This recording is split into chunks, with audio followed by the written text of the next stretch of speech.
with James, and I need this. You know, I clean it, and then it slowly gets out of hand, and then I'm like, damn it, I got to clean it again. And looking at this room right now, it definitely needs to be straightened up. But anyway, I'm just painting some figures as I do. And let me set the chat up just in case. Got a big date tonight with the wife and a farm. Going to play Agricola or Agricola, or however you say it again. And, as with every board game we play, I have high hopes that one day I might win one. It's good to keep hope alive, right? Even though, honestly, chances are probably not. That's what happens when you marry someone that's way smarter than you. Oh, well. Okay, let's see what we're doing here. I don't know where this guy come from, but I'm kind of a fan. I like him. Now this, I know where this come from because I think the thing is here, isn't it? Is this the guy? Okay, this is not the guy. I was hoping that this was the guy, but it's not. I've got a base with two legs sticking on it from a 3D printed miniature, and I was hoping that I had it, but I didn't. All right, I got a bunch of miniatures that need to be primed. I should do that. The weather is getting where really I should just be taking things out and priming them outside with the rattle cans. It'd be a lot quicker, but my cleaning water is about empty. Luckily, I have water in my drinking thing, so.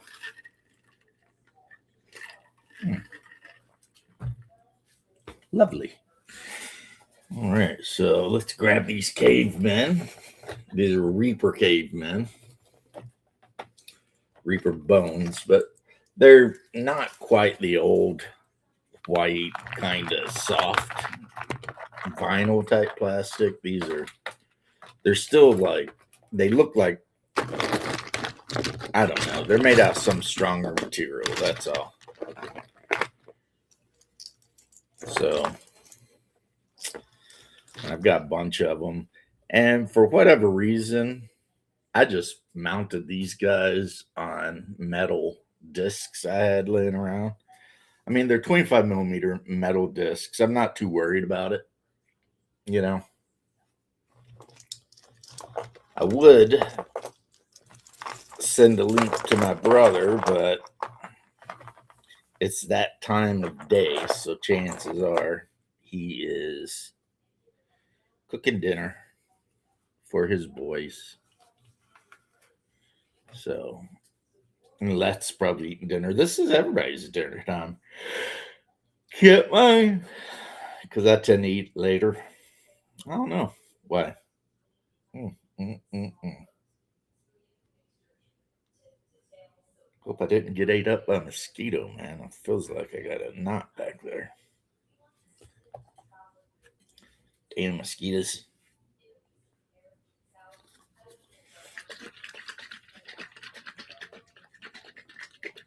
I use this kind of this Vallejo primer, El Blanco. It brushes on really well. I could use my airbrush, but honestly, there are so many tools that you see people online. Um, going on about. And I guess if you're willing to set up to use them, they're really badass. But I think my problem is just I'm too lazy to, you know, I'd have to set the compressor up and all this and that, and I'm just like, yeah, I don't care enough for all that. Now I need to look to Reaper and see if they actually have any ape, ape men, not actual Neanderthals, but actual apes. That's what I need. I need apes, but I need apes that are actually or if not apes, then like Homo habilis type looking creatures. You know, I need at some point. Well, all this I say I need when it's I want because I don't need any of this. But at some point, hey, Mobius, all is well. At some point, I need to get my hands on some carnivorous apes. That's what I need. Probably at least two or three of them. Family group, whatever in the book is described as the average family group. Carnivorous apes. I'm definitely gonna. That's on the list. But I could get it, but I spent a little bit of money yesterday, um, and I don't want to spend any more because I like to keep a certain level in the account. But when I went on Drive Through RPG yesterday, looking to see if they'd finally put Shadowrun Second Edition rule book on, which they still haven't because they're assholes. Because they and I and everybody knows that that's the best edition of the game. And, so they won't put that edition up as long as they're trying to sell this new edition. That's literally what's happened. What's up, George? How you doing, homie? Don't believe me? Well, then you're probably right. But that's not the point. The point I'm making is they have first edition up. I think they've got third and fourth. Every edition of Shadowrun that I would consider to be an inferior edition of Shadowrun, they have available for PDF and print, most of them, right? But second edition Shadowrun, which is the edition that I moved to very shortly after first, they will not sell you a PDF of that rule book, nothing. Now you can go to the high seas and find it for sure, but then, yep, always need multiples. But then you don't know the quality you're getting, right? I would love to have $50 on eBay. Yeah. I've been looking, believe it or not. I have a copy, but the problem with this though, Mobius, is with a book like that, I a lot of times don't like to even put it on the table just because, I feel like I don't want it to get injured in any way, damaged in any way. And that's one of the things I love about Drive Through RPG. Actually, the main thing I love about Drive Through RPG is they do print on demand of books that I actually own, but they're 40 years old. So, I'll get the print on demand and then, I don't care because it's still available. So if something happens and it gets destroyed, I'm like, well, I guess I'll have to buy another one, right? But when you're dealing with a book that is basically involves going on eBay and looking around and dealing with all that to get, then all of a sudden I And this could just be me being crazy, but all of a sudden I get a little bit like more protective, when I know that the book is not in print anywhere.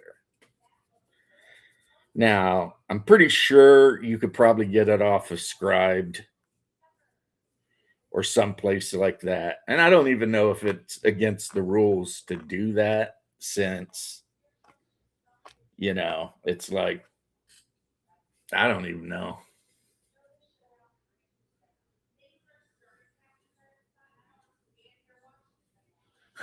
Nah, just from What We Do in the Shadows. Yeah, from the Isle of Exios or whatever.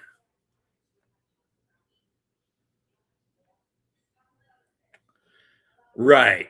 See, Mobius, you and me, man, we get each other on that.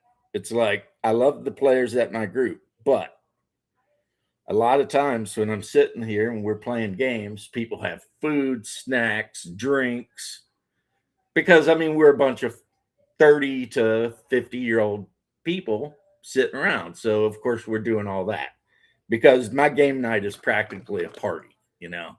My wife hosts, she makes dinner, and we have drinks, and people come over, and the whole 9 yards, right?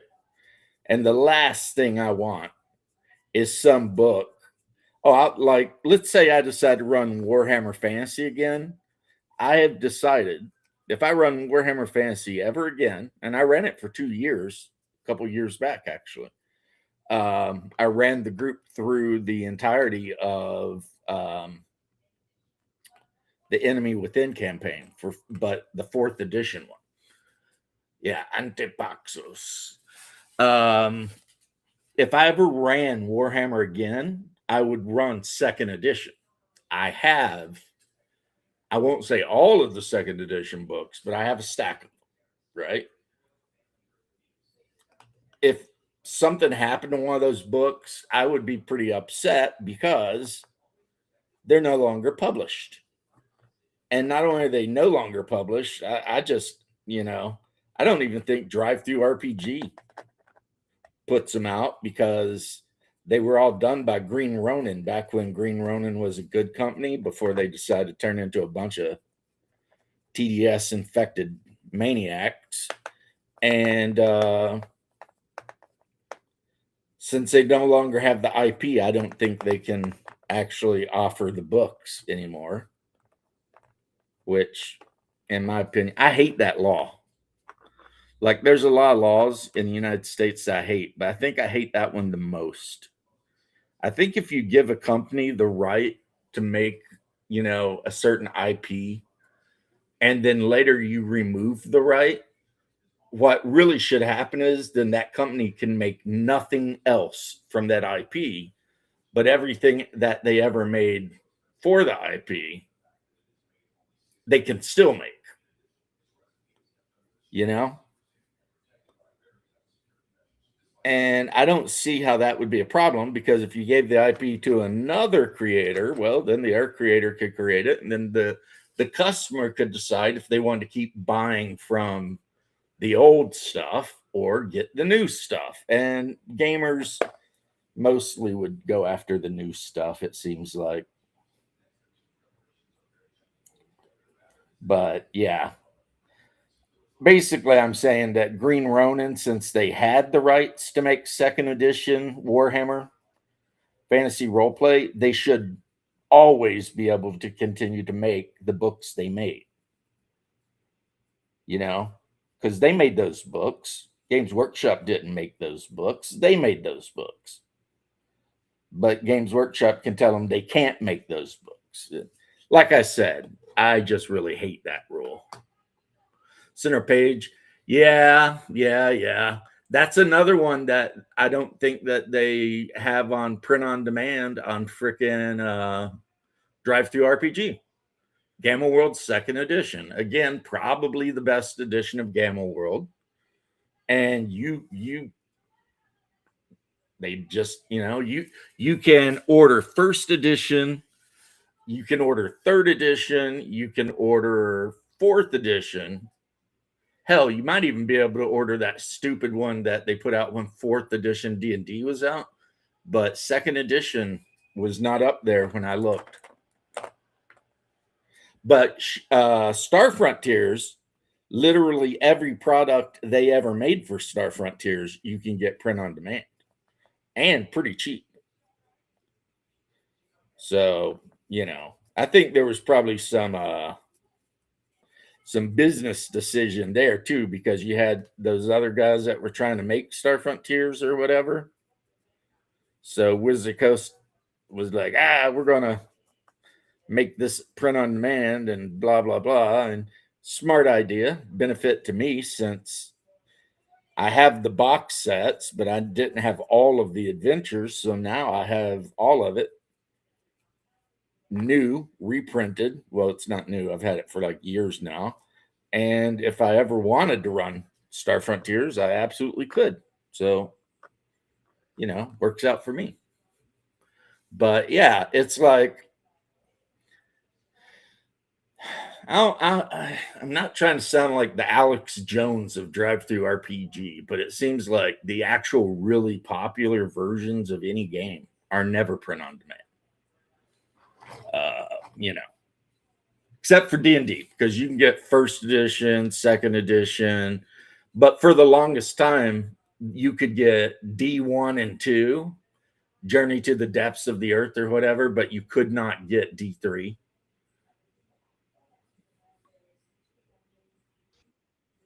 A $12 auction and well, that's nice. Yeah, you can get a lot of Star Frontiers stuff cheap. I have so many Star Frontiers the metal ships. It's crazy. Hey. So yesterday went pretty well for me. Oh, we're going to talk about your game. Yeah. Okay, tell me about your game, Tim. We fought more monkeys. We the other players killed a few fungi.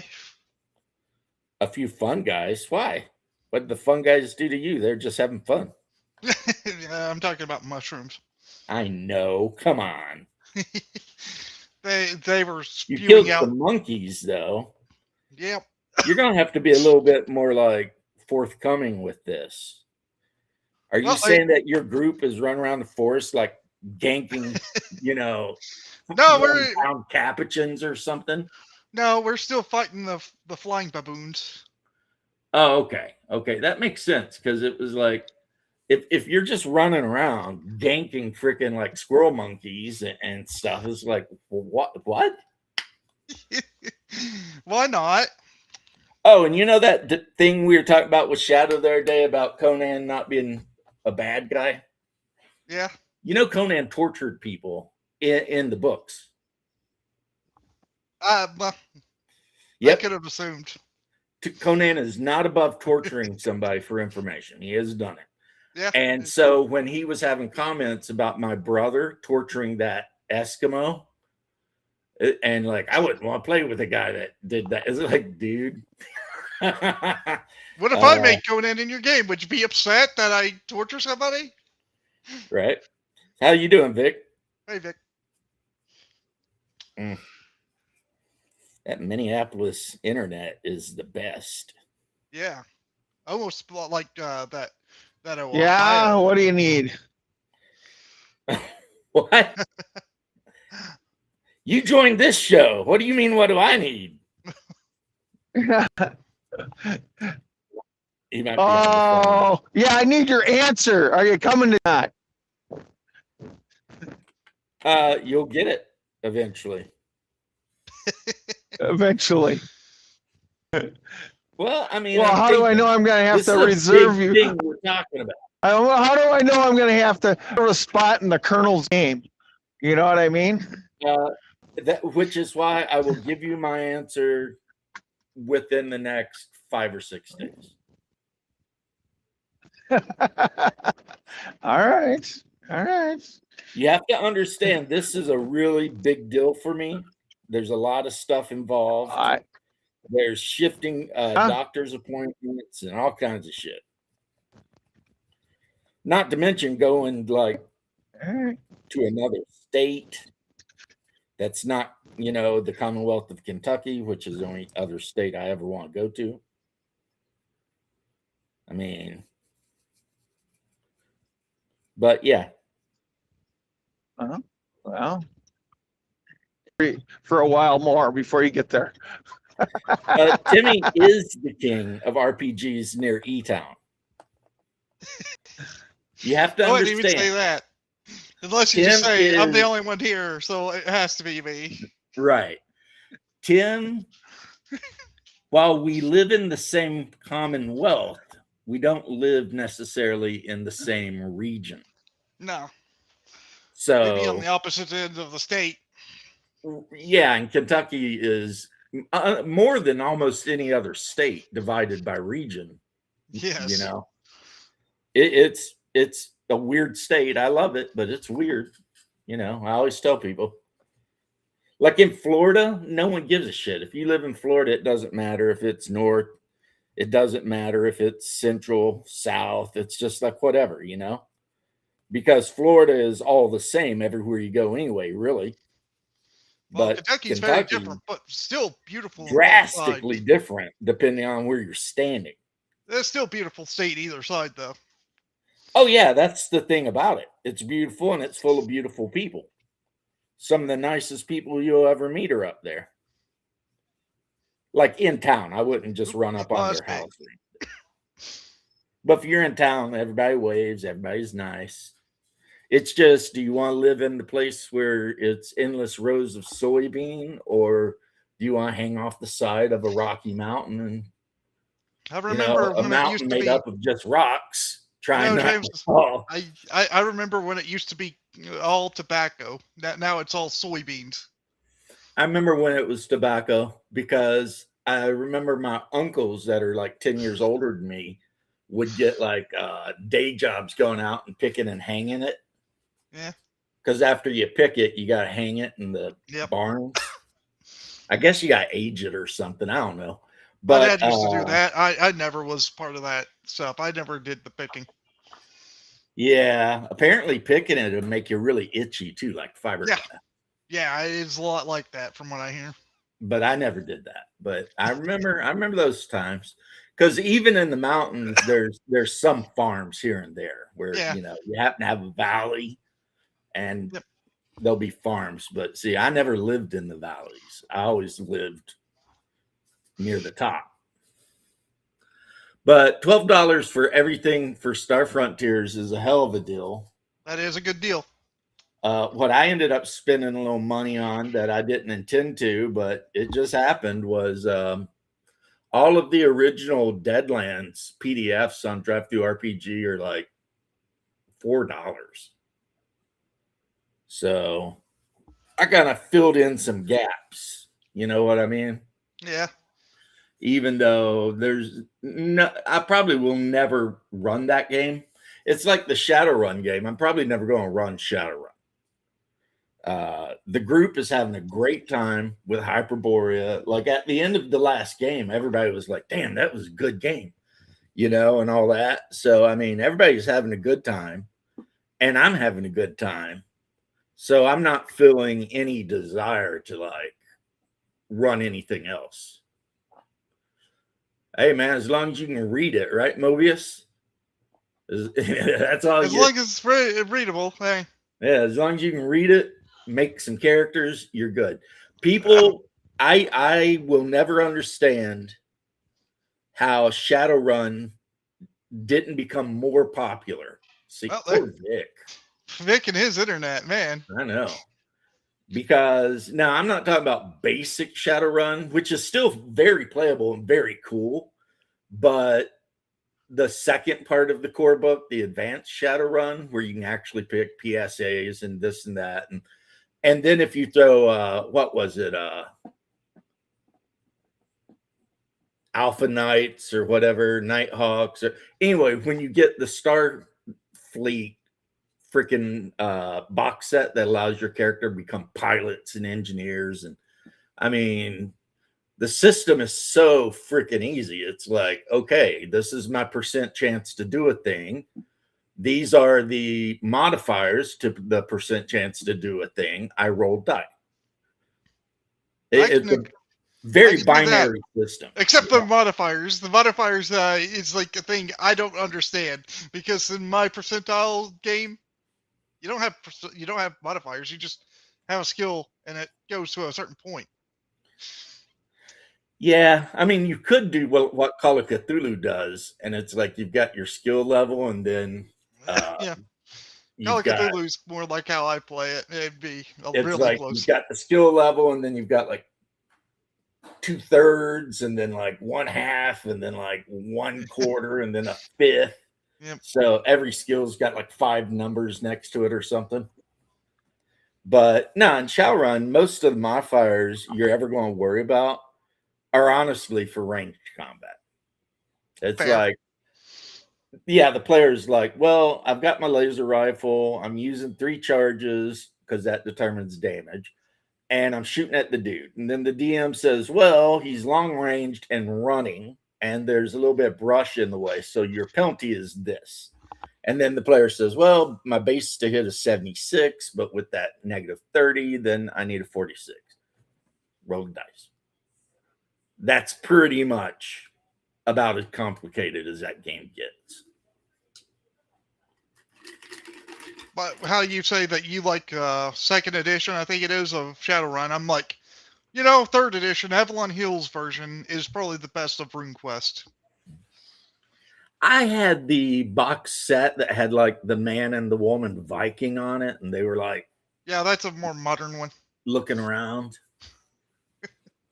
Poor Vic. And I'll tell you what, I tried to play it and I hated it. And then, like, much, much later, I decided to give it another shot, and I got the 6th edition, the big book. And I actually ran it for like a year. That's fair. So it was like, I it like was just weird. It was like the first time I read RuneQuest, I just couldn't, it just didn't Click with you. compute. Right. It's like how I felt with White Wolf system. I didn't like it at first. I now That's like how I was with the White Wolf 5e system. The first time I read it, I was like, this is trash. it. And then I actually read it again. I was like, this is the best version of the game ever. Especially for vampires. Well, yeah, it's not great if you're a vampire. Well, it's kind of good. I mean, a lot of your abilities, well, the main thing between 5th edition and any other edition is you don't worry about your blood pool. There is no blood pool. Yep, you just have to worry about going crazy if you use your skills. Yeah, you just have to worry about the hunger, which is always there. And the only way to get to 0 hunger is to actually bleed a human until they die, but then that F's your humanity up. So that's when I realized that was a really good game, because it actually puts you in the position of making hard choices instead of becoming an undead superhero eventually. Yeah. Because the original vampire, let's be honest, if you let a player make an 8th gen vampire with like 15 blood pool and he can spend 3 per round, a year into the game when they've maxed out 3 or 4 different disciplines, that's a superhero. You're talking about a guy that might literally be able to run from Orlando to Jacksonville in a night. Just I don't know if that's true, but still, it's just like it would trivialize a lot of the things, and it's just like weird that you don't get any consequences until you run out of blood pool. So yeah, that is my total issue with it, because the thing I think a lot of people forget about Vampire the Masquerade is it's supposed to be a horror RPG, and you're the one that's supposed to be dealing with the horror, not everyone else. You know what I'm saying? Yeah, you should be a little bit afraid to do certain things and or at least getting caught or any of these things. Well, and I think older school, it kind of made it a superhero game where, hey, as long as you don't get caught, you're fine. Right. That's how I felt about it too. So throwing some primer, got my cavemen primered up. But yeah, James. Yes. Oh man, we found more clockwork people. I used Oh yeah, we were talking about, and then we got all off track, didn't we? Yeah, I used one of those clockworks to make I animated one of them as an animate statue. Yeah. It was an iron golem at that point. Well, kind of iron statue, I guess you could say. So it's not the best one because the stone gets you the 2d8 attack, or not 2d8, 2d6 attack, while the iron gets you the 1d8 punching attack. It does have an interesting ability though, because if a person hits it with a non-magical weapon, that weapon could technically get stuck in the iron golem. Yeah. Yeah. That's that's no bueno.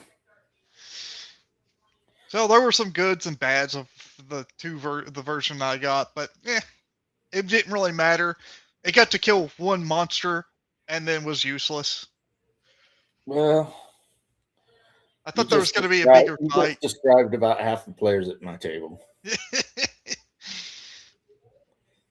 I mean, not really, but yeah, but there was a spell that only lasts for 1d10 plus 5 rounds. So, not very long. Not long. Yeah, I was a little surprised when Hungar. See, I bought Hungar his own books and stuff.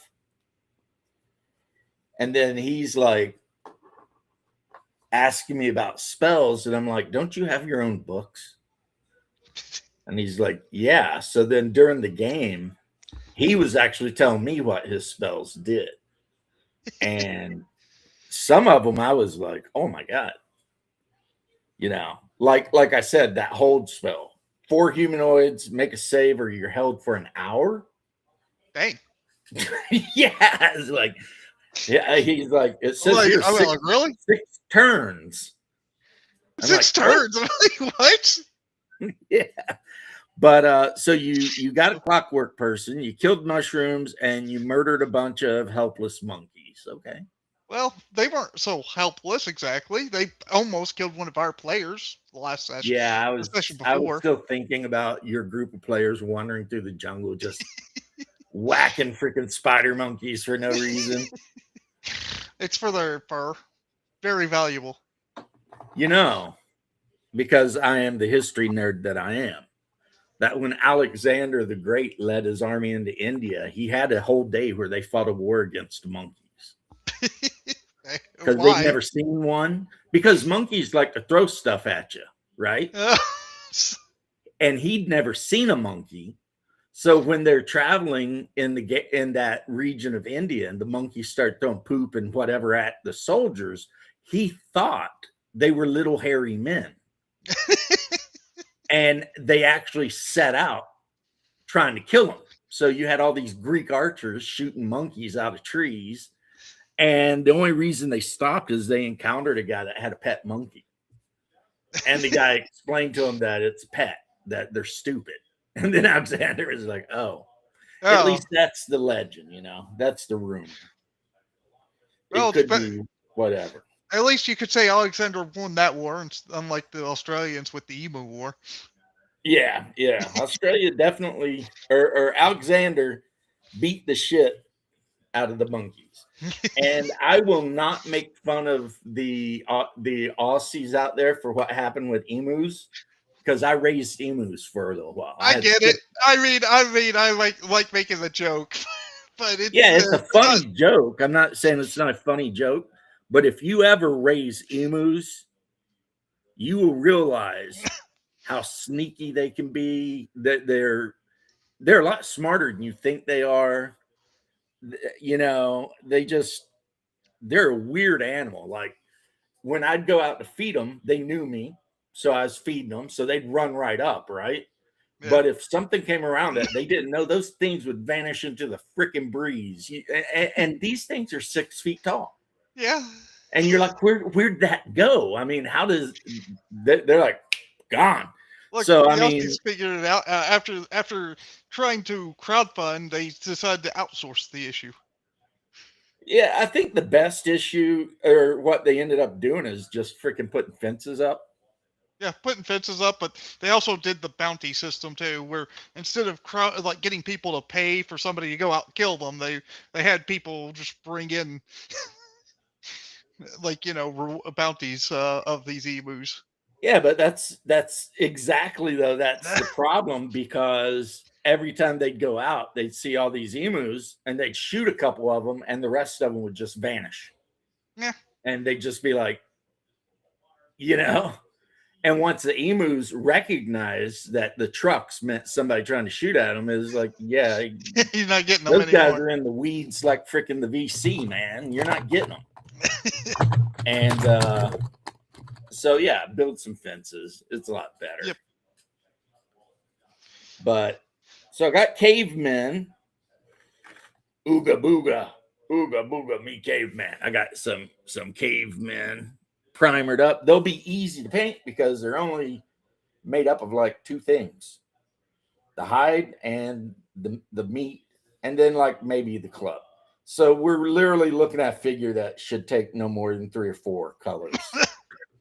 And the reason why I didn't help with the fungus is I did not have a ranged weapon, and I'm not going in there to get like attacked by fungus and getting killed. Okay, are you talking like the non-mobile scream until you hate them fungi, or are you talking about like myconids? They were just fungus that they stayed there, and they just spewed out a bunch of like polyps at you or something. Yeah, like violet fungus or something like that. Yeah. Yeah, I don't blame you, man. I don't blame you. You don't want to run up into that cloud. You don't know what it is. I mean, if it's yellow mold and you run up into it, I mean, it wasn't a cloud. They shot like little puff balls at you. Yeah, and the puff balls blow up and make like a. They didn't seem to do that for us, right? Like one hit a shield and basically just became like this viscous slime that made the shield heavier. You're describing a monster I've never even heard of. And it don't sound fun. Sounds like I wouldn't want to mess with that shit either. Yeah. Like they had different colored puff balls that they would shoot out, and I'm not sure what the others did, but the green one would like get on you. If it got on you, it seems like it would weigh you down. And who knows what else? Yeah, I'm not wanting to be involved with any of that. Yeah, the monkeys were throwing those things at us too, and we're just lucky that none of us got hit with those things. So you had flying baboons chucking stuff at you and mushrooms chucking. I mean, there was a lot of chucking going on. Yeah, they also had like sturges too that they would have attack us. Sturges. Yeah. Oh, the worst. DM also thought this whole dungeon was going to be a little bit easy for us until he realized that the entire book had misprinted a lot of the HP values for these monkeys and had them like at 2 dice instead of 4 dice. 4 dice HP values, I guess you could say. Right. So he fixed that issue. The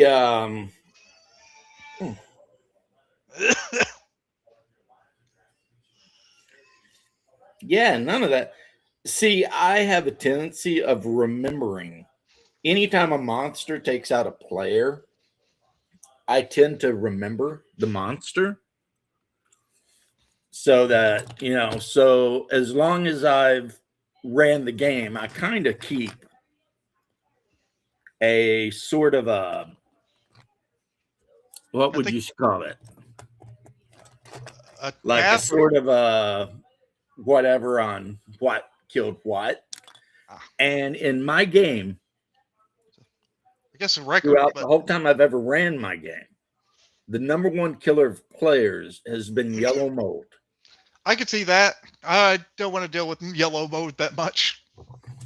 But here's the problem, though, Leth. The number one reason players have been killed by yellow mold is they're dumb. Fair.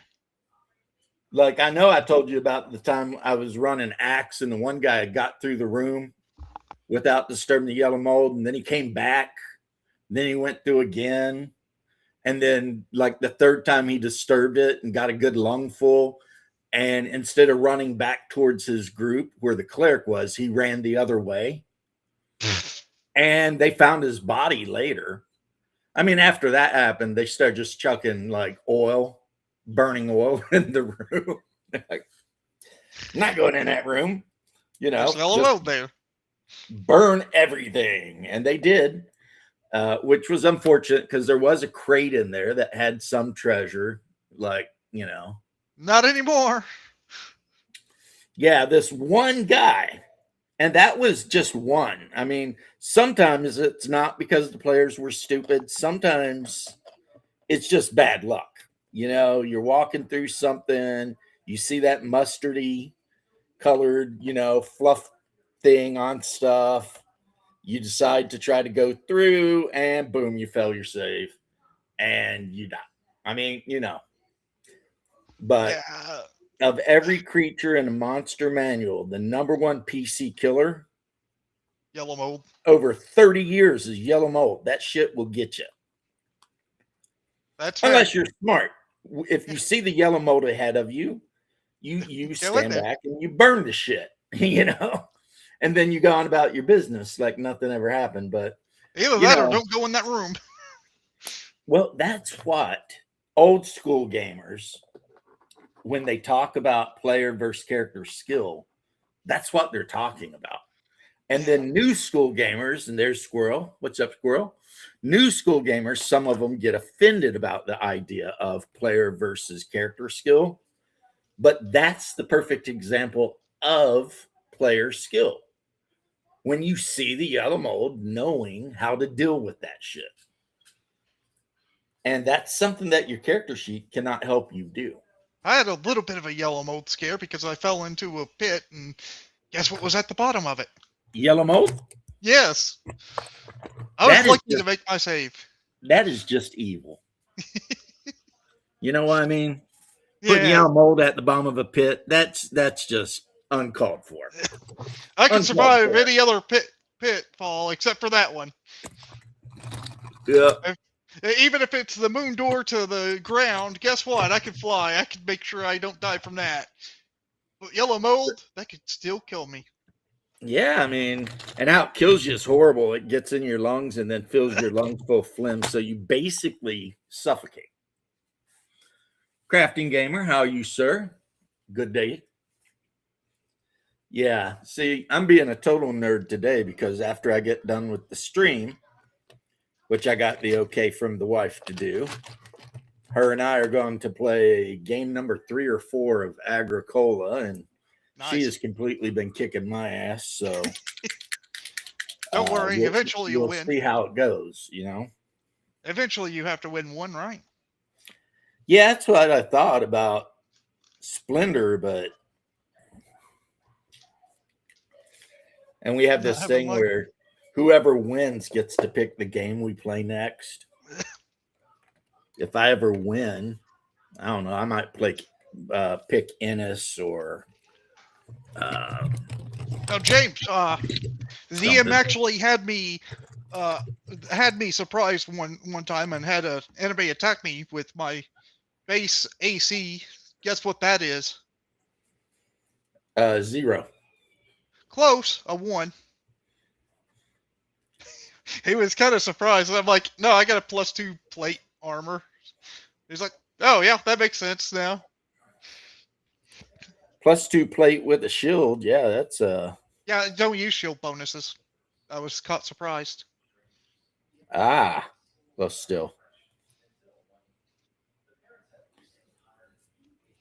So for those of you who were wondering about the painting situation, I'm going to paint the fur clothes that all the cavemen are wearing with this ruddy fur color I got. I'm a huge fan of it. Does look pretty good. The ruddy fur. Yeah, it's like and it kind of makes sense to me to do their clothes with ruddy fur since I painted the mammoths ruddy fur.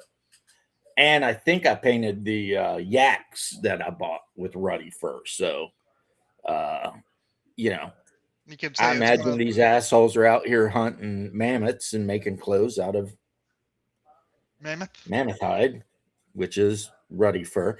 There's a couple areas where it's obviously not fur, it's leather, but I got my snake bite leather for that. So you're talking about Bubba's game, right? Yeah, this is Bubba's game. Yeah. Yeah, It's that's fun.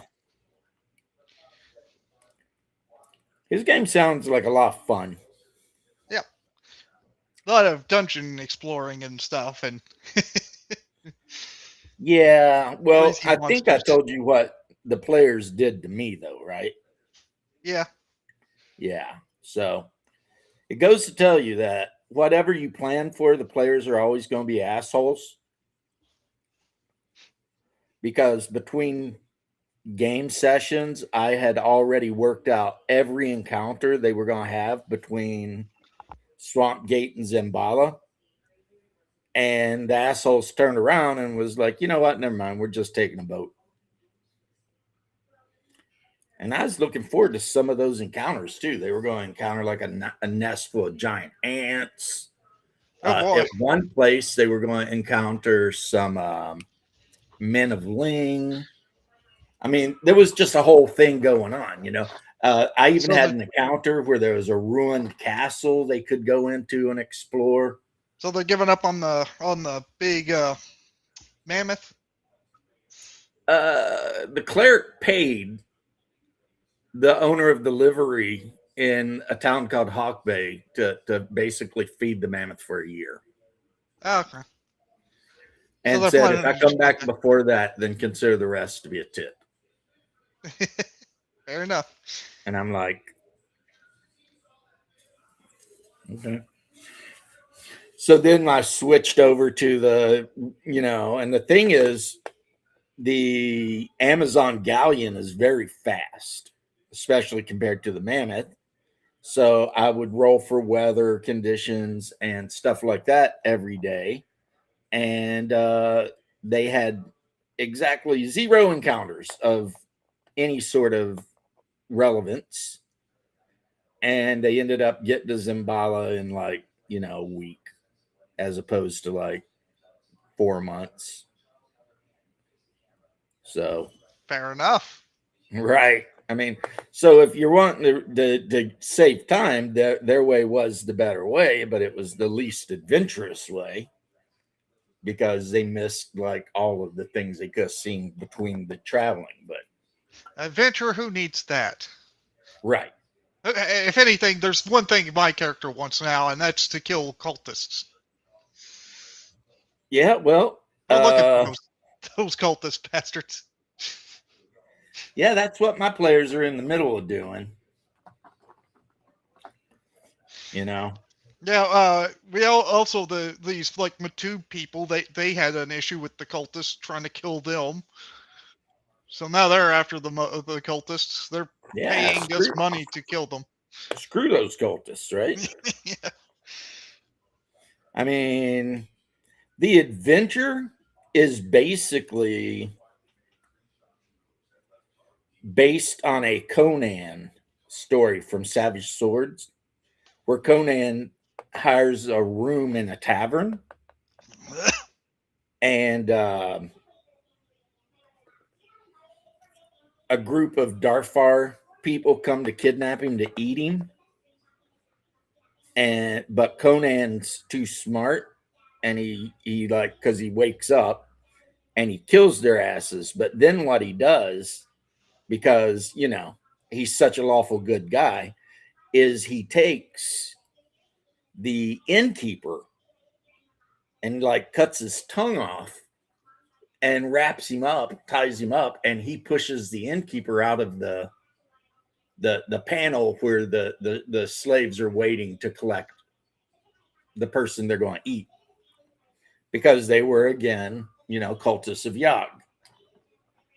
And so that's what Conan did, and then he like basically took the money and left.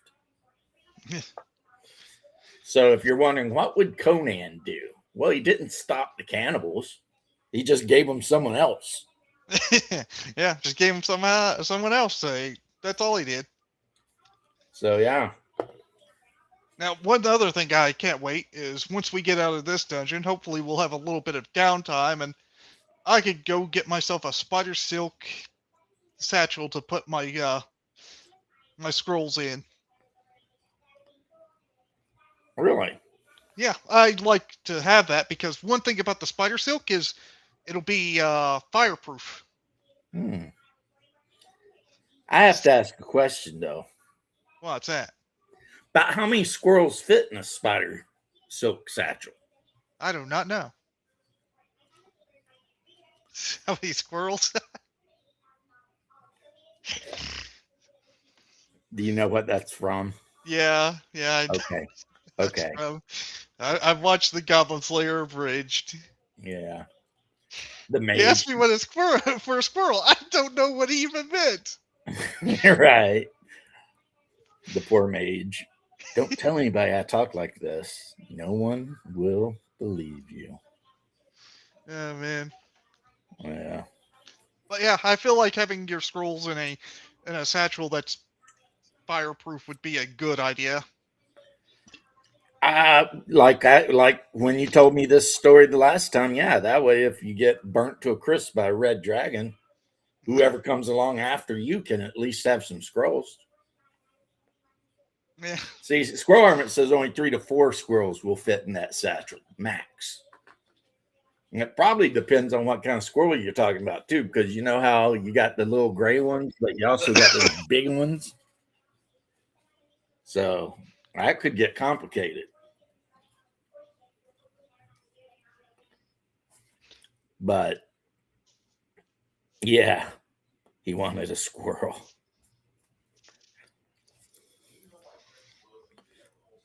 But One other thing too is I hope that we can figure out if anybody could help us work with these clockwork creatures to bring them back what you need to do to life.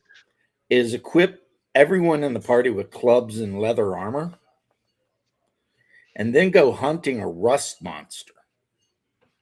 And just club the shit out of that rust monster until you knock it out, right?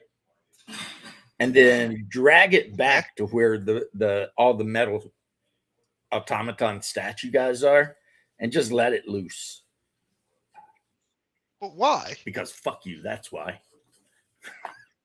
But I wanted automatons for us. Why wouldn't we just try to get them working? No, for us, that's a little meme centipede? that Yeah, you've seen the meme where like ones we're that doing mean Gold Iron shit, Skillet was and doing. people are like, "Why?" And it's like, because fuck you. Fuck you. That's What's why? like throwing all of somebody's potted plants in their pool, Yeah. Or putting chum in the beach water. while people are swimming. Like, it's like, damn, man. But You and Shadow are apparently just cold-hearted murderers there. yeah. And gangster rappers too, apparently. Because in one of them, Shadow and I are back up in Atlanta and we're gangster rapping. So I also like the Scooby-Doo one. yeah.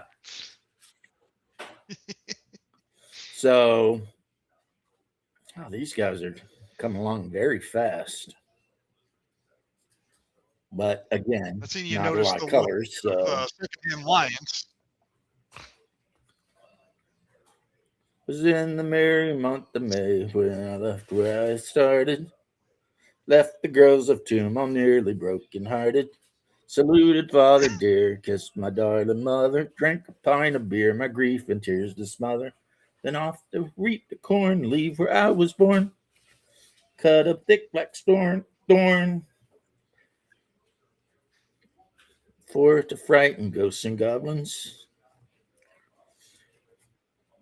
Brand new pair of brogues rattling over the bog, scaring all the dogs on the rocky road to Dublin. 1, 2, 3, 4, 5. One other good thing about this dungeon we've been through, we found a lot of gems. Well, Jim is fantastic.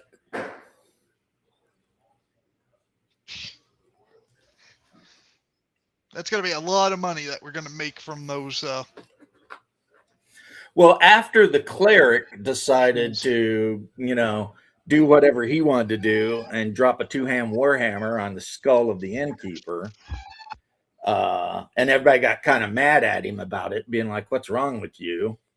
The very next thing, the people who were like, "What's wrong with you?" The very next thing they did is, "Okay, let's rob this guy." It's like, okay, because it's like they went from "Why'd you kill him?" to, "Well, let's take all of his shit." And I thought it was hilarious, but whatever.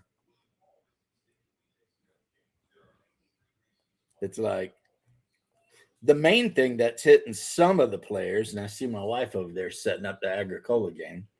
The main thing that has shocked some of my players is like the blatant racism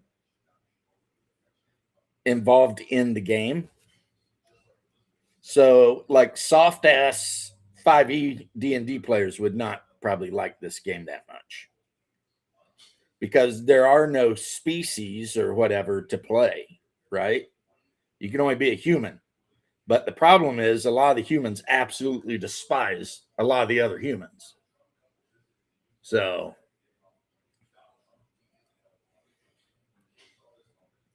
if you're a Norseman and you start journeying on the coast in the Celtic lands, do not expect the Celts to be super friendly, because, in the lore, just about a year ago, the Norse burnt down like the Celts' capital city. So yeah, they're still not happy with that. I mean, and then of course, one of the things you can play a Hyperborean, they hate everybody. Like literally, they consider every other breed of human to be like subhumans. So they'll work with you, but they're just arrogant bastards that think they're just the best and everyone else sucks. Jim's a solid dude.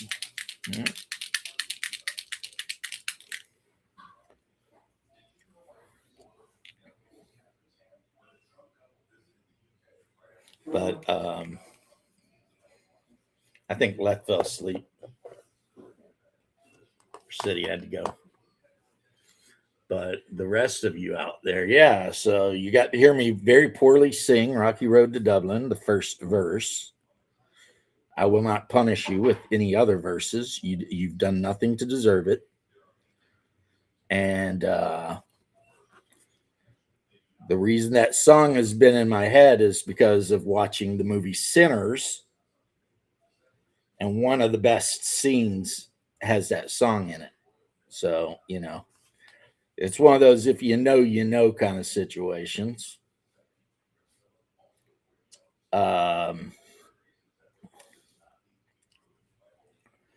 The Hyperborea game is going very well. Very well indeed. Everybody, all the players seem to be like actually enjoying themselves. So like I said, even though I was talking about how much I love Star Frontiers and whatever, I have there's no way I would like not play this game to play that game, And even though I picked up some Deadlands PDFs a while back, I'm not going to be running Deadlands. It's more of I just wanted to read them kind of thing. That's fair. I've been playing Deadlands though. Yeah, but you're playing the wrong kind of Deadlands. Really? Yeah, you're playing Savage Worlds Deadlands. Well, I'm sorry, that's Bloodsworth. I know he was originally going to do Classic, and then he decided to go with Savage Worlds. And probably because it'd be easier to run online. Probably. That's probably true. I mean, I'm not ascribing any sort of negativity to Bloodworth for playing what he wants to play, but as much as I've tried to like Savage Worlds, I can't. I don't like their books. The books seem very Not very well thought out. I just don't like how simplified the system is. You know, there's a lot of, in the original Pinnacle version of Deadlands, there's a lot of nuance in how you make your character. You know what I mean? In the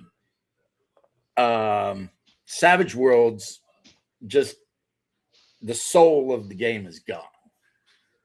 It's just a soulless freaking whatever. And I mean, the only thing I can say good about Savage Worlds is I have all of the Savage Worlds stuff for Rifts. And I like to remind Max about that all the time. Because he hates the Rift Savage Worlds. So whenever they're like, hey, do you have any Rift stuff? I'm always like, I have the Savage World stuff. And they're like, you know. And he's probably correct to feel that way for the same reason I feel that way with Deadlands. Because I'm sure going from actual Rifts to Savage Worlds is like a huge, like, yeah, I mean, you're losing half of the game.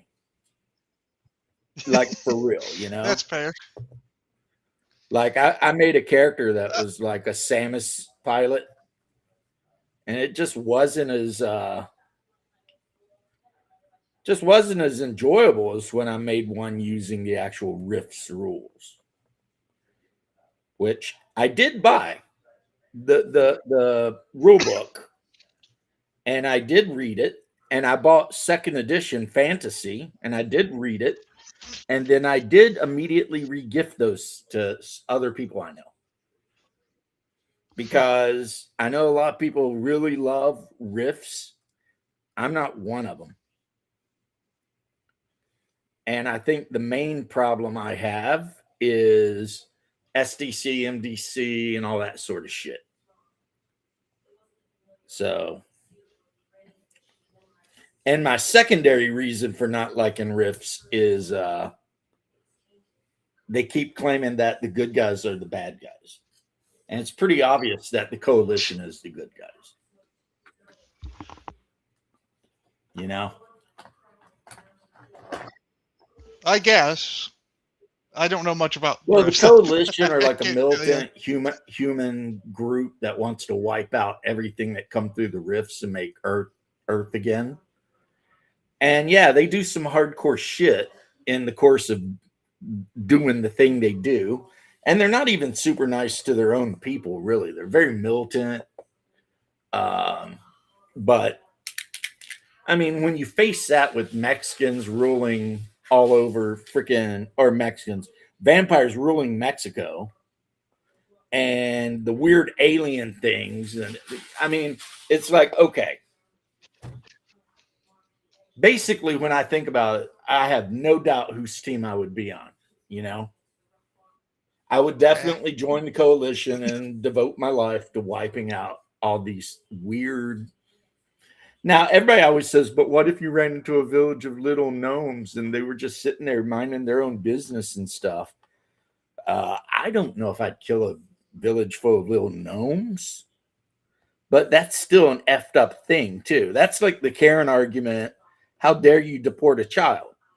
You know, it's like, okay, so because some of the people who have done the bad thing are somewhat sympathetic, we're just not going to get rid of any of the people that did the bad thing. No, it's not my fault that the child is here. I didn't bring the child here. I don't necessarily want to be mean to the child, but if you're asking me not to wipe out the savage aliens and weird shit that came through, you know, the Rifts, because some of them happen to be like elves or something, no, F that. You know? Nope. I mean, I wouldn't enjoy wiping out the little gnome village, but if that's what you got to do to get rid of the Spliggurts or whatever the hell they're called, then yeah, you do it. Because I mean, those guys just basically run around enslaving and eating people. What's good, Daniel? In my Hey. life, everything right now, except for the back of my head, because I was laying in the bed reading my other computer, and my hair has kind of formed a knot.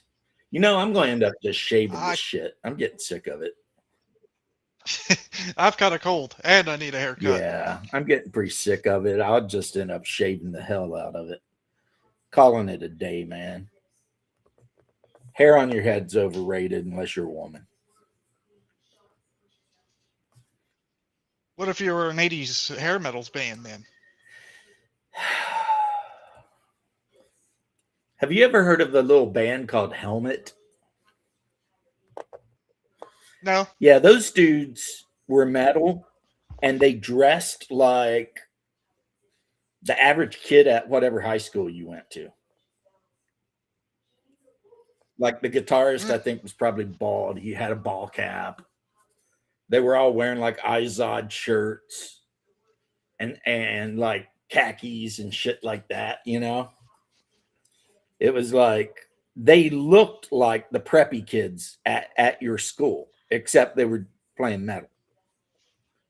And then, of course, Pantera, their lead singer shaved his head. And, you know, that's metal. Helmet, the band, yeah. Like if you watch any of their videos, they're dressed up like preps or some shit from when I went to high school. You know, they're just like, if you saw that band, if you saw the band walking down the street, you wouldn't like look twice. You just see like, oh, look, a group of average white guys walking down the street. Okay. I mean, they're wearing literally khakis and slacks and jeans and, you know. So they didn't go that route that you're talking about, Lath. They Fair. just, yeah. Fair. I think my favorite song by them, because I'm a real basic bitch, is Undone.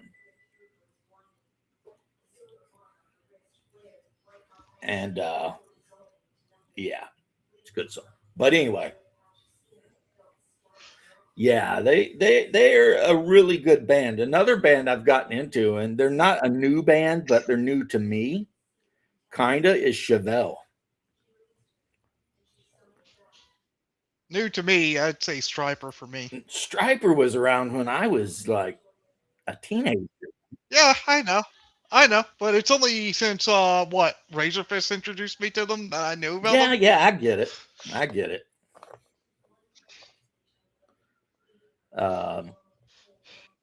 I think a lot of my family listened to a lot of the most basic stuff, like what I think barely any Metallica, AC/DC, and stuff like that.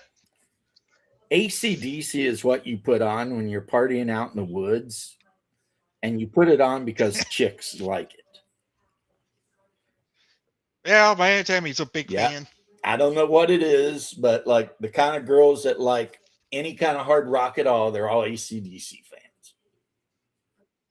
I mean, I like AC/DC, but I think they are a little bit overrated. That's where I am with AC/DC. I mean, I'll put it on if I'm at a party and that's what the women want, because hey, you know, I'm an easy to get.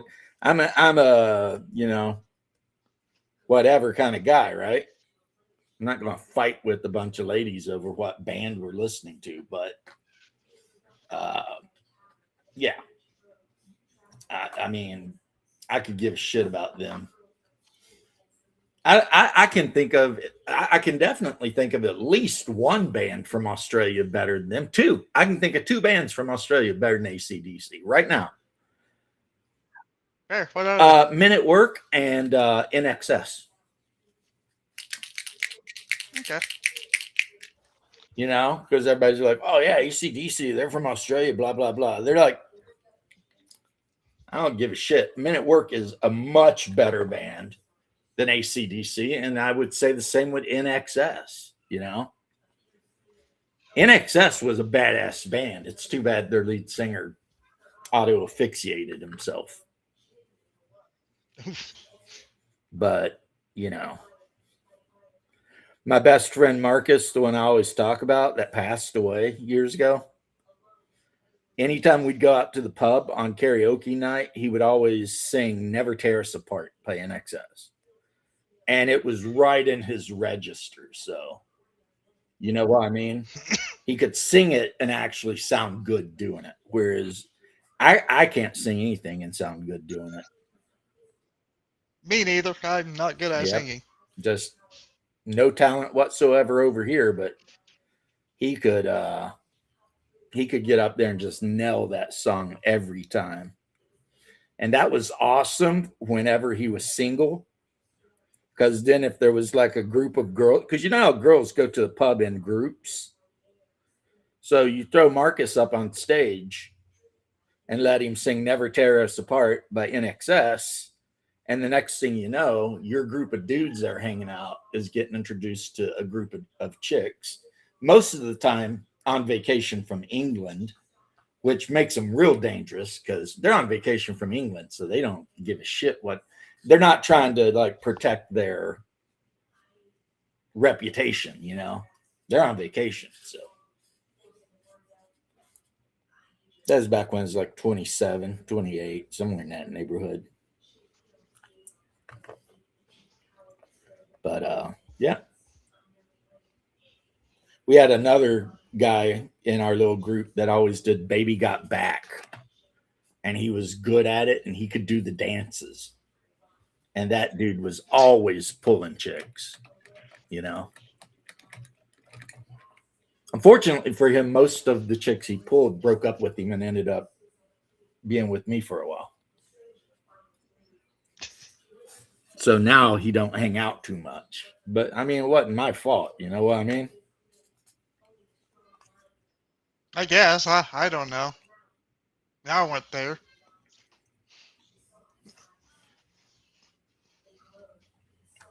I always liked the guy, but he's the kind of guy that, at least where women are concerned, it's like the more they learn about him, the less they like him. You know what I mean? My buddy Tony always called him the candy guy. And I remember asking him one time, what in the hell is the candy guy? And he's like, well, the thing with him is he can get out there and talk all this shit, right? And he can pick a chick up. But, you know, people like candy, right? But you can't live on it. And eventually, any woman he picks up is going to realize that there's no substance. It's just candy. All fluff. Right. And then when that happens, unfortunately for him, they dump him. And then months later, they end up with me. Like, I'd never take a girl directly from him, but he is my Eskimo brother. Not that I'm ashamed of it either. I told him I'm not ashamed of it, but, you know, because shit happens, right? There's only one person I know of that I know is not my Eskimo brother and never will be. And that is my brother. Because I will never, ever, ever, ever, ever date anyone he has ever even looked at, and vice versa. Because that is weird, right? We made that rule up when we were young because we're like, what if you date a chick and then you break up with the chick and then I date the chick and fall in love, right? And get married, as I'm wont to do, which is, you know. That'd be way too awkward. And then every time we're at No, mom's for can't Thanksgiving dinner, I'm sitting there with my wife, who you have seen naked. I was like, that's just not something. Yeah, that's just not something that you can do. Yeah, that's just, you know. Now, when I'm out with, say, when I'd be out with a girl that like the other guy had dated, I didn't feel that way. I actually kind of, you know, felt smarmy, like, yeah, you had her, but I got her, you know? So I was kind of smarmy about it with him, but with my brother, no way. That's not happening. Anyway, that's a weird kind of segue into some weird place. But so Squirrel, you play any games yet, or you just surviving?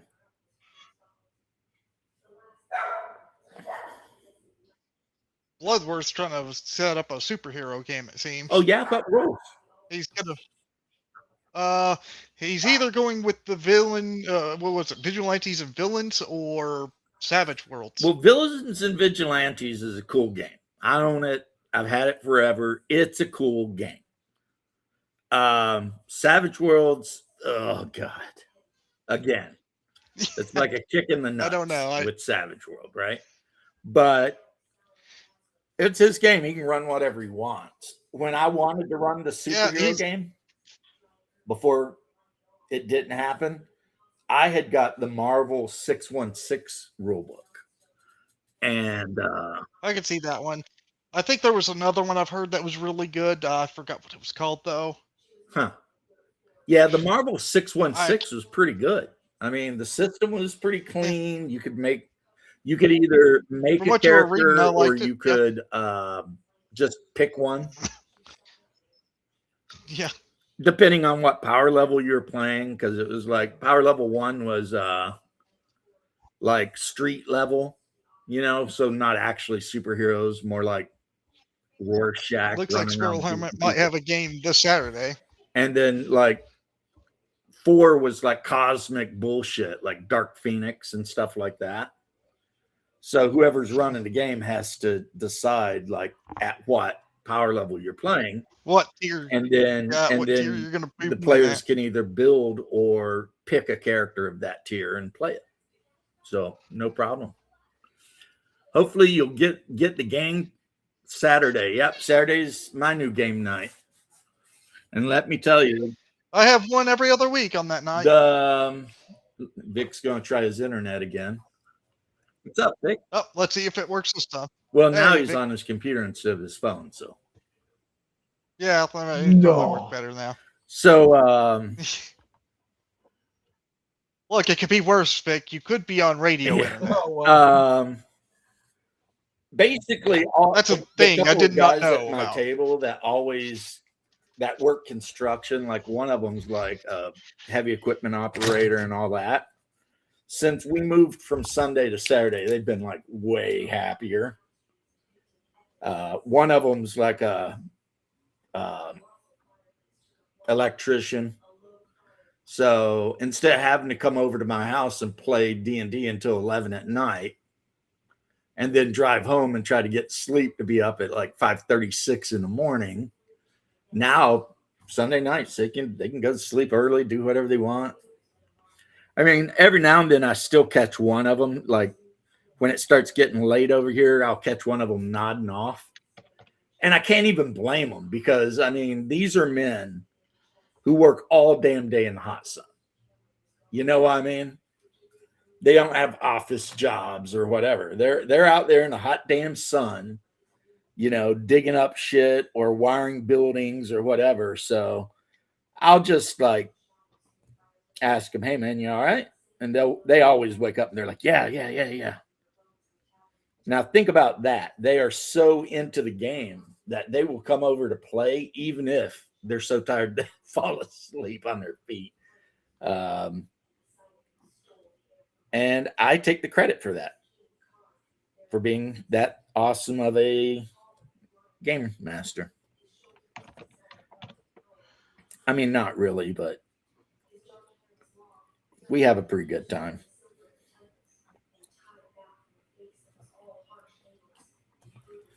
So Saturday's definitely been the day. Saturday's a good day for a game. You know, when we always played game when I was like in my 20s, though, it was so weird. What's that? Wednesday. Thursday? Wednesday. Yep. That is weird. Yeah, I worked at a concrete plant, and this concrete plant was all it did was make big ass storm drain pipes. You know what I mean? like from the smaller ones all the way up to 36-inch mains, right? And everyone I knew was working a job like that. And yet, for some reason, around 6 o'clock on a Wednesday, everyone would show up and we'd play D&D until like midnight. So I'd be worn out by Thursday, right? But then I'd recover by Friday. And then, of course, Friday was pub night. And, so the weekend was for partying and Wednesday was for D&D. If that, makes sense. And that game went for, I guess, about 5 years, 6 years. What are you painting today, you reprobate? I am painting some true reprobates. I am painting female men of Ling. Oh. Yeah. I have the males and now I'm painting some females. But what they could also be used for is the daughters of Shub-Niggurath. Whoever that is. That is evil Lovecraftian fertility goddess. The black goat of the wood with 1,000 young.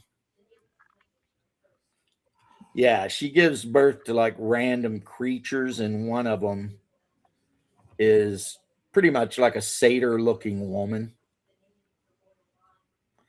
Or maybe, I don't know, I'd have to maybe reread the lore. Or maybe if you're a hardcore cultist, you can like become one of these. Now, phone near you? Do I got my phone near me? No. No. Oh, okay.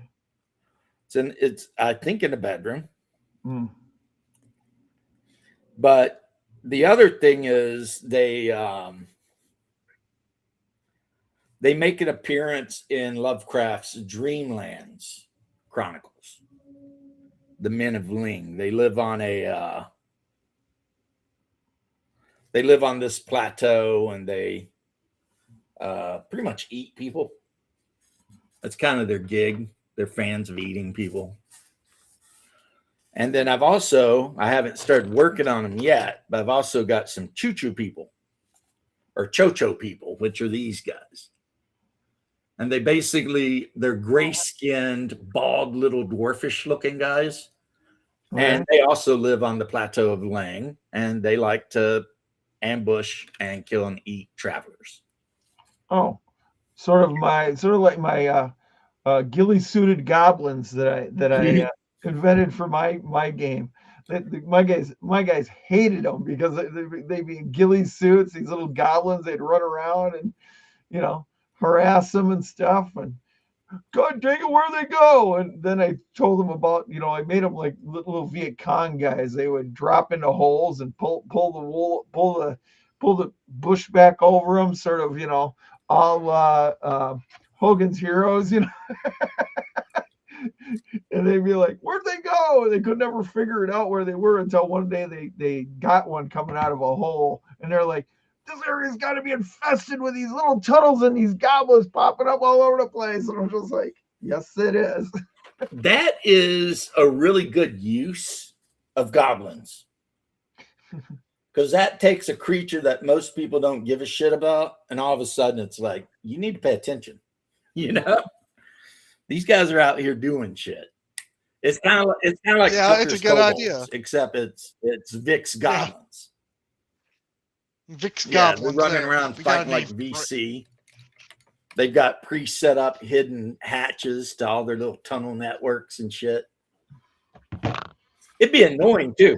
You're like a group of players walking through the hill, and just out of the blue, an arrow flies from somewhere. Right. That's whether exactly it hit or not. You turn happening. around, and whoever shot it's already freaking gone.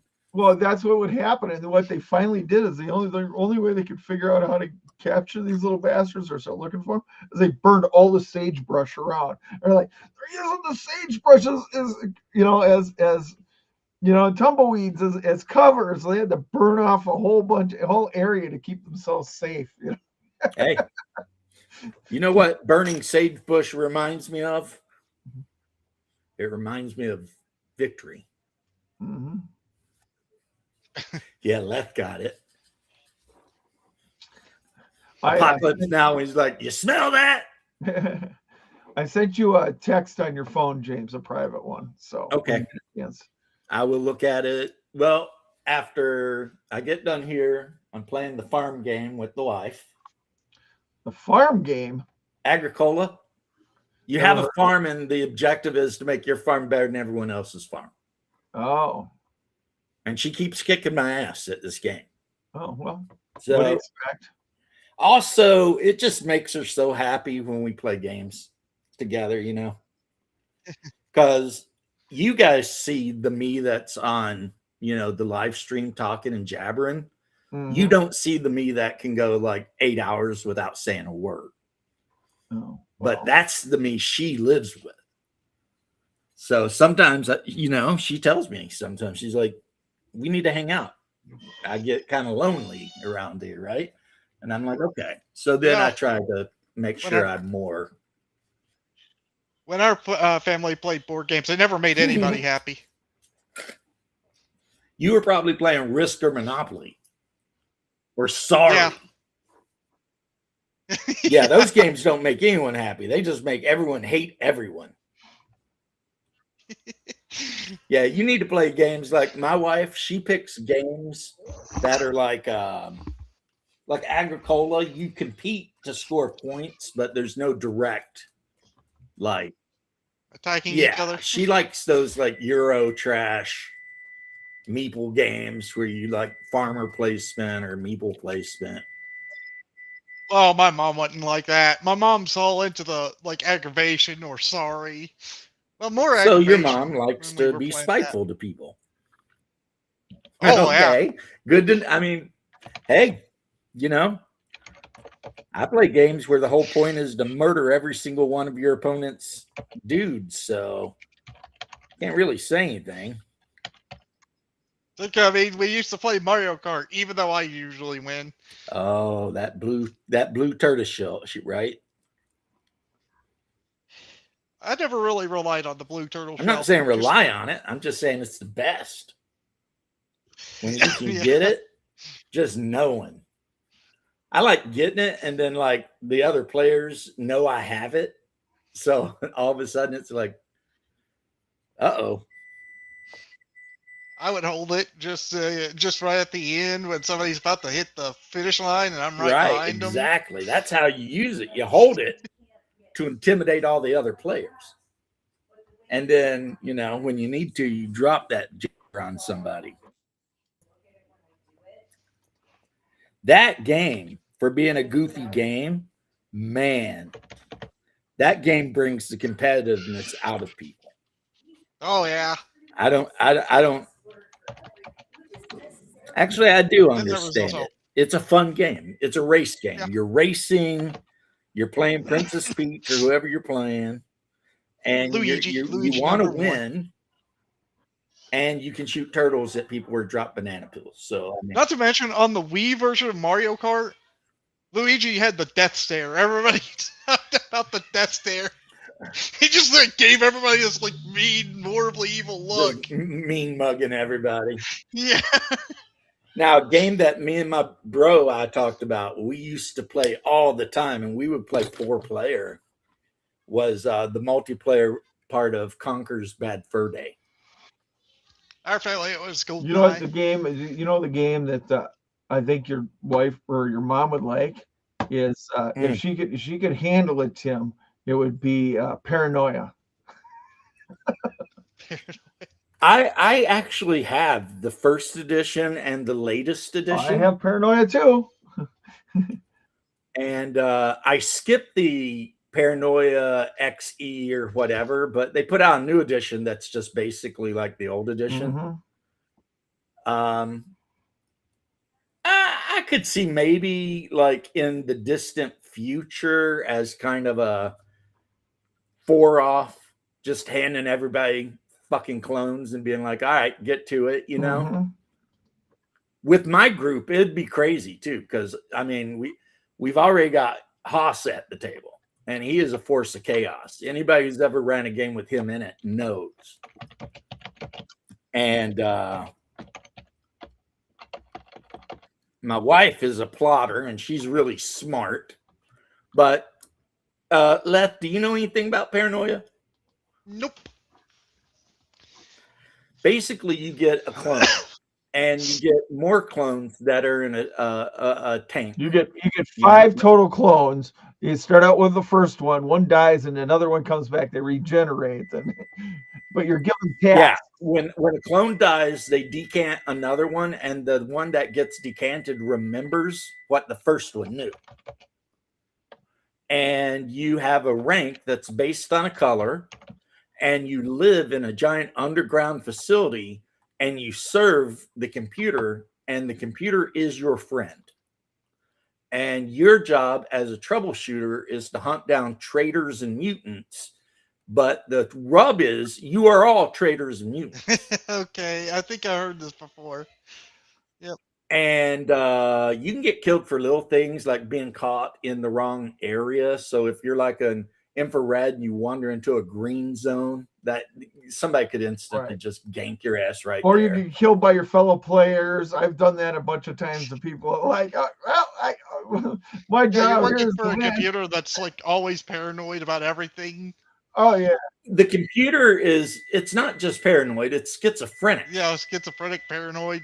At any minute, the computer has no freaking idea what it's doing. It's just doing stuff. And it'll do stuff like send you to research and development to give you a new weapon to use when you go outside to fight the giant cockroaches. And the weapon it gives you is like a hand-thrown nuclear weapon with a blast radius of 3 kilometers. So there's no way you throw that, you're dead. And then everyone in the group will be assigned roles, because in order for a group to properly function and serve the computer, certain things have to happen. So someone in the group will be assigned the role of hygiene officer, which means his job is to make sure all the other guys in the group are brushing their teeth and combing their hair. And then the happiness officer, he checks to make sure you're happy. And if you're not happy, he will give you drugs so that you will be happy. Or if you insist on being not happy, he'll execute you. Who's going beep beep? Is that one? That's the oven. My wife preheated it, and then apparently she walked out on the back porch to talk to somebody on the phone. Oh. I was like, I'm hearing it. I'm looking around my office going, what the bloody... So the whole game is shenanigans, and even the weakest weapon has a really good chance of killing you just instantly. And that's kind of the thing. And then if you really want to get into the more goofy parts of it, Alpha City is divided into sectors, and there's weird sectors. So you have like Hill Sector Blues, which is like Hill Street Blues. I don't know if you even remember that show. And then you have like the D&D sector, where something went wrong with all the clones and they started coming out like monsters, like orcs and goblins and shit.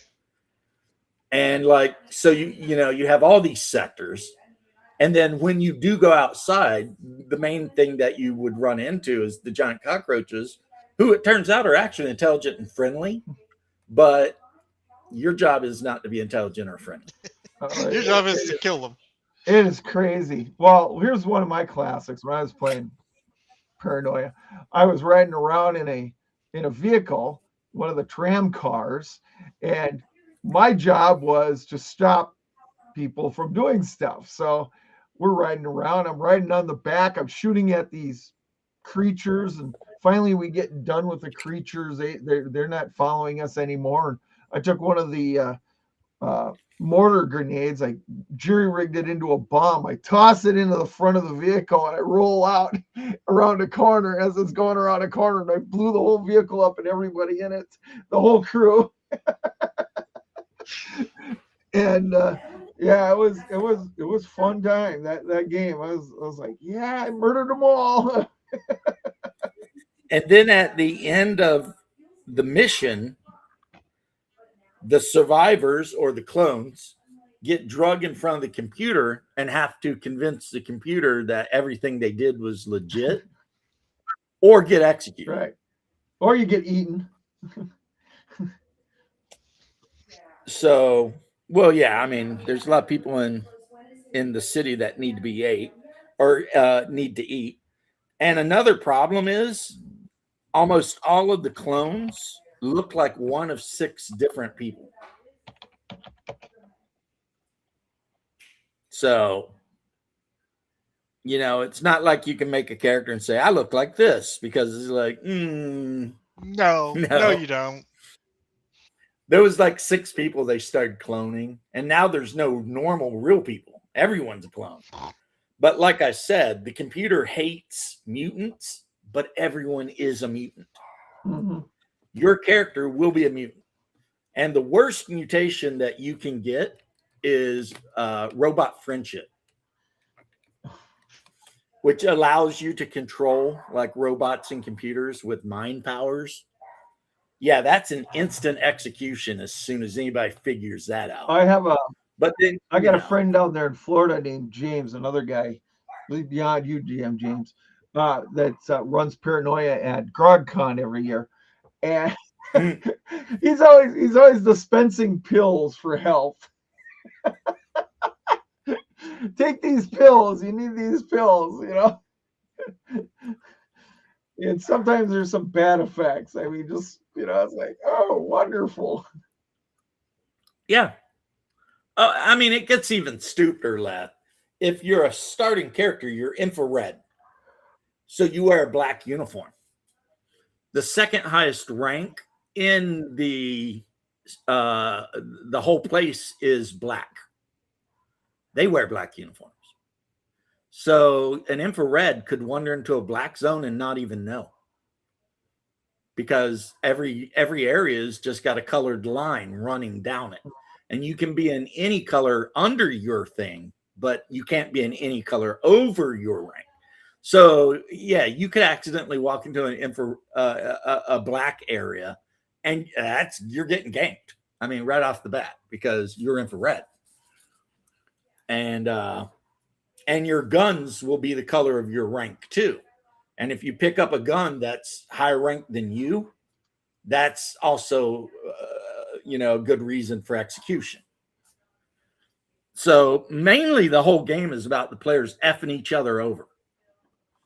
And the point is to do it in like the most stylish, funny way.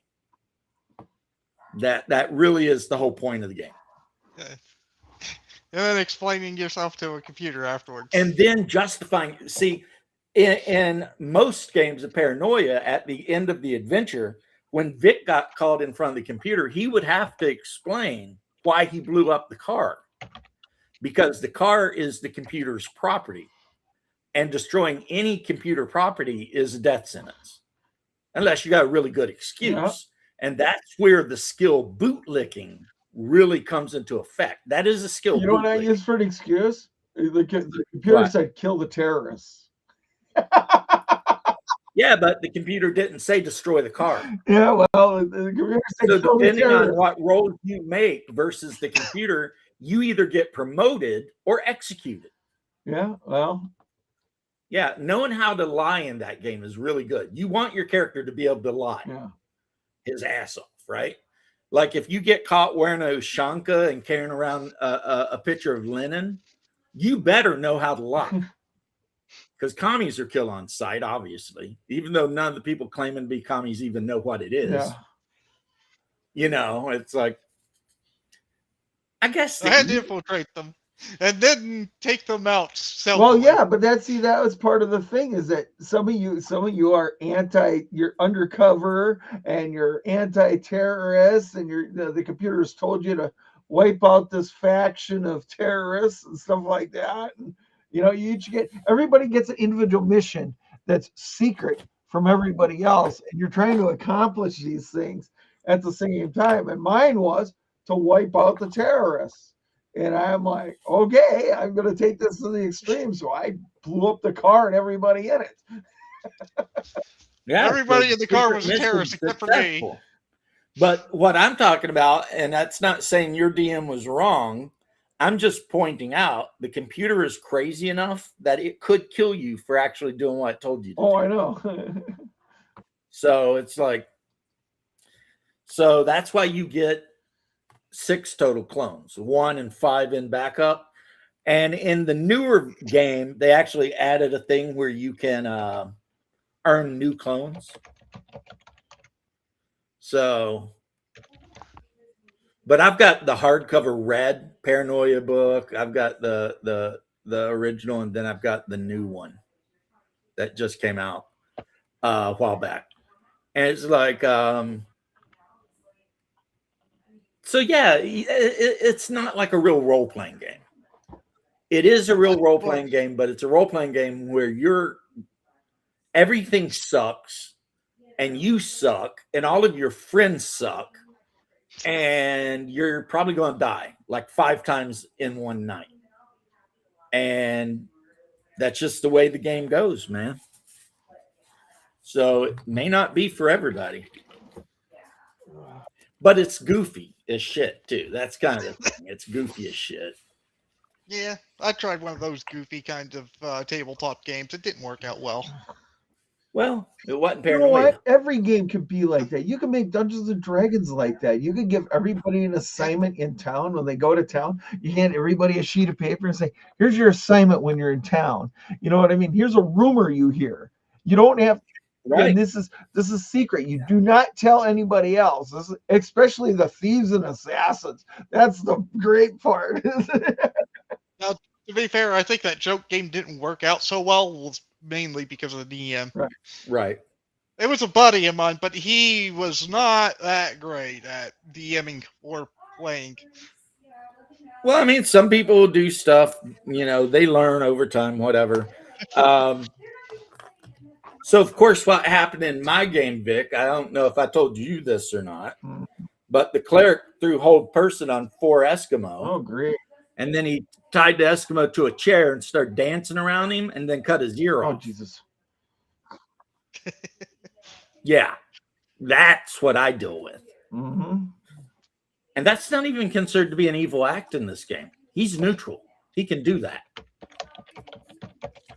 So basically, when it became clear that these cultists were not going to tell him anything, he just cut all their throats. Where's the fun in that? He was in a hurry to run downstairs and smash the innkeeper's skull in with a 2-handed hammer. And then, Okay, fair enough. everybody robbed him. Not the cleric, the innkeeper. I'm hoping. They're like, we're done with this crazy guy. We got to get rid of him and take Oh, his I had As a. it turns out, in this town, there's a cult of Yag, which is the god of cannibals. And the cultists have made a deal with innkeepers where the innkeepers have secret doors hidden in some of the rooms. And so the cultists will sneak in the middle of the night and grab whoever's in the room to take them out to do the thing. And in this particular case, they messed up. And but there's like 2 or 3 different taverns that have this deal going. Have you ever read? And then whatever treasure the players have, the cultists have a fence, and that's how they get the gold to pay off the innkeepers. And they only take visitors that are traveling through. They never take anyone that lives there. And they're all, for the most part, Eskimo. Also, you can tell them because they grind their teeth down into like pointed teeth, like sharks. Hey, have you read any Trudy Kavanaugh books, there, James? I don't know. She wrote the Black Magician trilogy. No, I don't think I have read that. Okay, I'm going to describe. They have this town, and the Thieves Guild runs the underworld, and they've got tunnels and stuff going all over the place, including into the Magician's College. And it is mayhem galore because the thieves are running things in the underworld. The magicians rule, when they want to use their magic, they rule the everything above ground. And it's I guess just get this, get this feeling that, you know what, we could go even darker. You know what I'm saying? Yeah. By the way, I talked to the Colonel last night, Yes. and I've got to make whatever will fit into this for what is this? Strategos N. I've been tasked to print out a buttload of Strategos N for him. Huh. So I don't know how. I have the actual normal Stratego game, but Yeah. that is cool. So let me see. 20, 30, 40. So I got he wants me to make 40 Strategos ends for at DaveCon. So the original, I got a copy of it upstairs, the original they're copies of the original, so Nice. yeah, so you might be going home with one of them if you come up here, sort of like this, but it's not. This is my copy. It's all green. It's all the only one in existence like this, Yeah.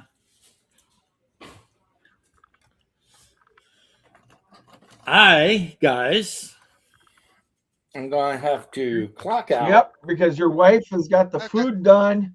I can smell it from The here. food is done. She set the board game up. It's literally set up on the table She's waiting. ready to Probably kick get your something ass. to get up. I'll see you, man. Yeah. So she's ready to feed me and then probably whip my ass at this damn game. And see you, All Vic. right, say it, Timmy. Yeah, it's good seeing you guys and everyone else who's in chat. Good All right, seeing check you. your email, your messages there, James. I will when I go in there. I definitely All will. right.